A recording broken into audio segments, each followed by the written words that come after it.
A while ago, the case of the death of a little girl named Jillian made headlines in many media outlets around the world. Jillian was a 16-month-old baby girl who died in 2023 in the state of Ohio, USA.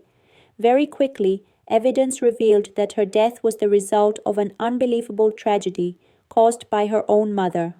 The story begins on June 16, 2023. The day a woman named Crystal called emergency services in a panic, crying and screaming. She told the operator, "Please help me. My daughter has lost all color in her face and she can't breathe. My baby is dying. Please help me." When the paramedics arrived, they found the 16-month-old girl in her mother's arms, already dead. Police quickly got involved and began questioning the mother, Crystal, about the cause of the child's death. Crystal responded by saying that her baby had been vomiting all week and refused to eat, but she had tried to take care of her and feed her. That morning, she woke up and saw that Jillian was pale, so she called emergency services. But by the time they arrived, it was too late. Jillian had already died. Hearing Crystal's statements made the police even more suspicious, and they began to investigate further. Soon, they discovered some disturbing evidence. The police noticed that the place where 16-month-old Jillian had been sleeping was soaked in urine. Police also discovered that Jillian's body was extremely dirty, and the 16-month-old weighed only 5 kilograms. Her medical record showed that just 2 months earlier, her weight had been recorded at 9 kilograms, meaning she had lost a significant portion of her body weight in her final days. When doctors examined Jillian's body more closely, they noticed her eyes were sunken.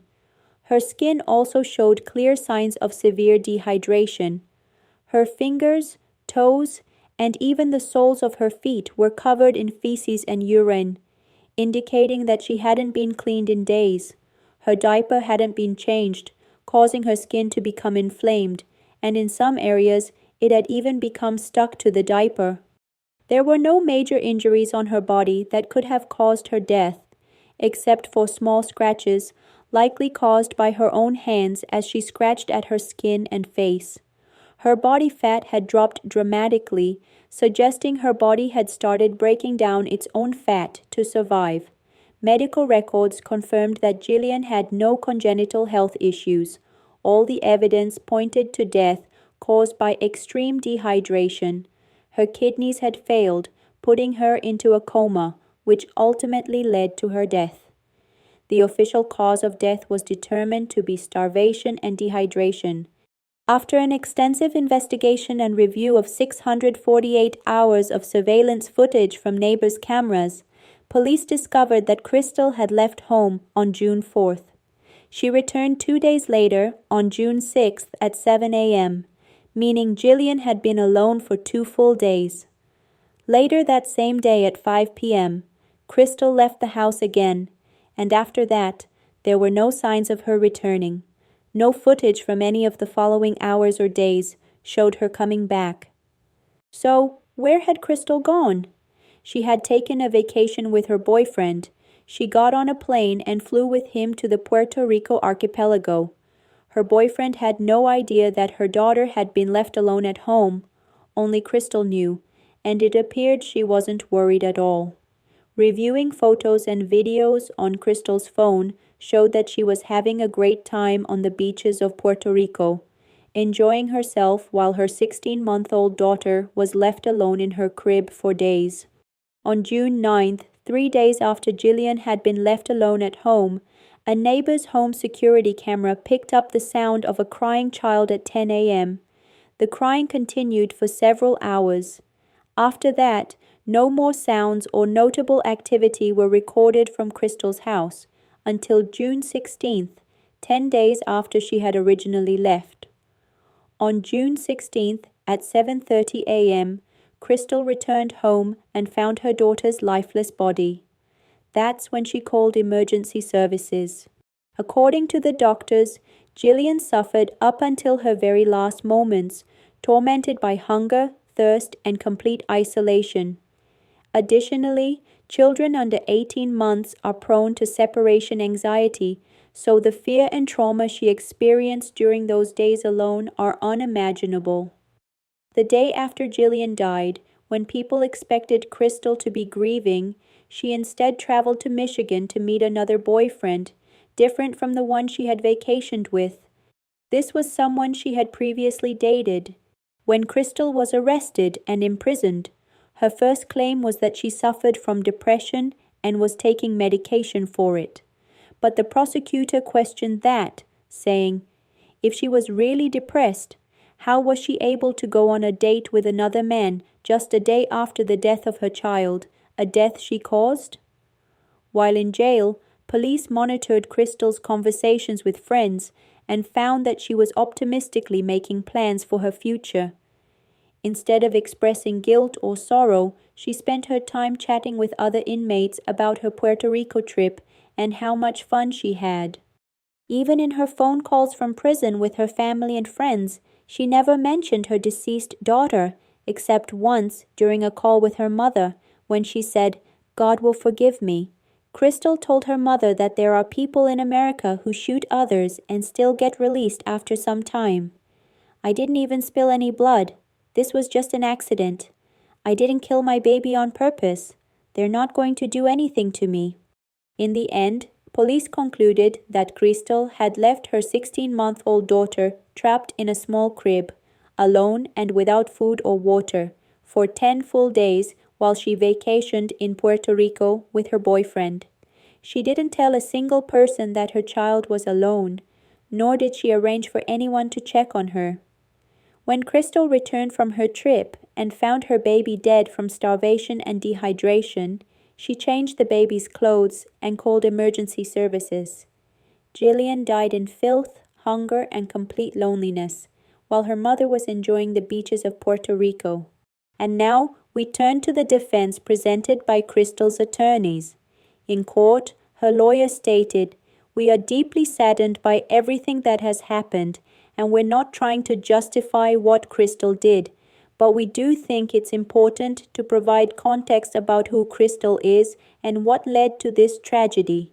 According to the defense, Crystal came to the United States from Ecuador in 2016 and lived with her parents for several years.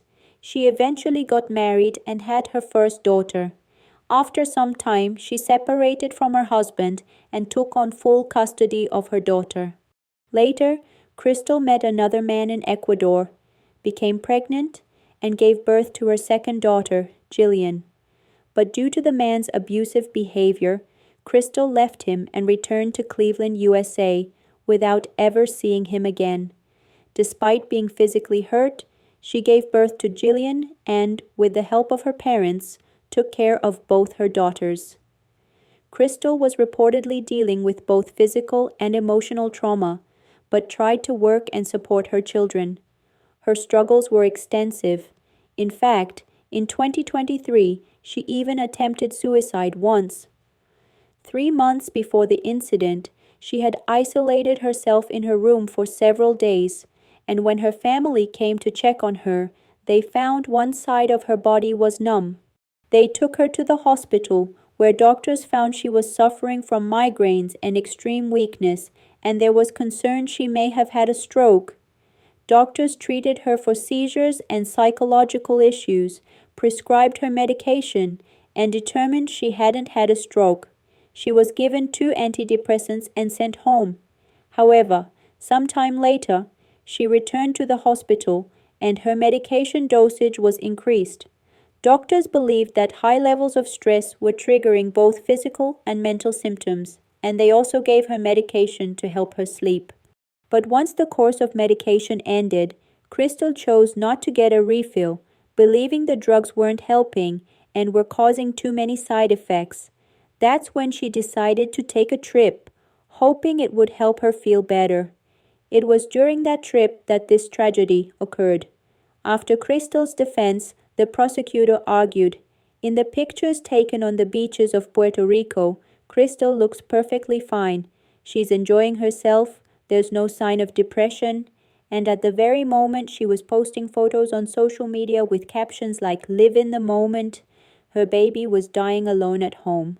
Crystal's lawyers responded by saying, "You can't judge what someone is feeling based on a photo." Crystal was not in a good place emotionally.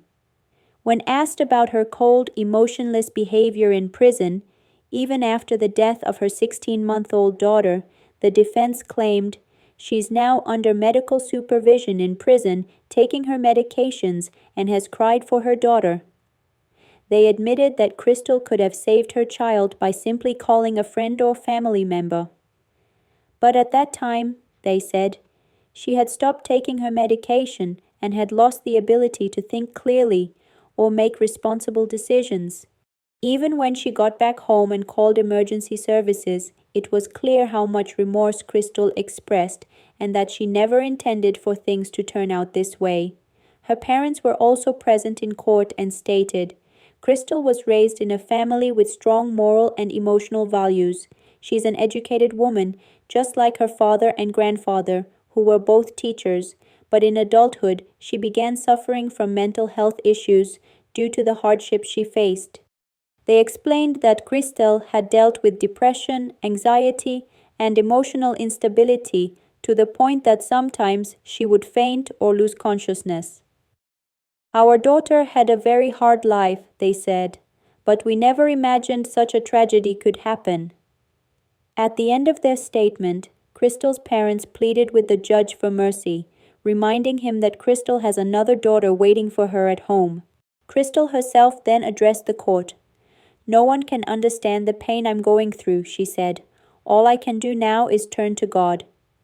I am truly sorry and deeply regret what happened," she said tearfully, asking for forgiveness from her family, her daughter, and the court.